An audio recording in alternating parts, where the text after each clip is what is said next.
Okay, my name is Kateryna and I study bacteria. Bacteria are everywhere, but only few of them can grow on the artificial environment in the labs. That means that we are actually blinded and can see a plenty of these tiny microorganisms. Tiny microorganisms with a big power. Each of us carry 200 grams of bacteria.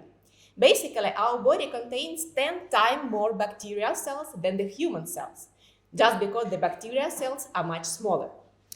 Some bacteria protect us from the pathogens. Some bacteria cause the infection disease. Some bacteria can help us digest the food. Other bacteria produce serotonin, the hormone which is mediate optimism, happiness, and satisfaction. So, if you are not really optimistic people, so maybe you just don't have a right bacteria in your gut. The next question is, can we change the bacteria from your gut? The good news is that you definitely can. You can change your own genome, but you can change the bacteria which is live in your gut.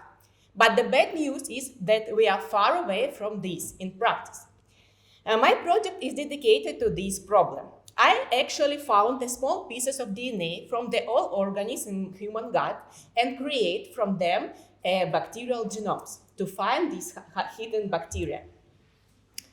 On the first step of my algorithm, I found the short fragment of DNA, overlapping fragment, and trying to make it longer based on this overlapping sequence. On the second step of my algorithm, I'm trying to group these fragments into one big beans.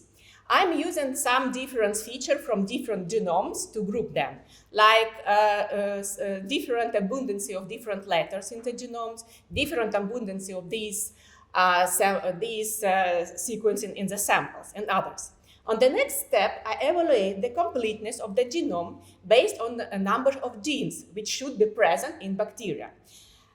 All these new assembled bacteria are going to the database, and this database will be the foundation for the discovering the microbial community in the human gut. It was a big joy for me today to share with you my research. Thank you.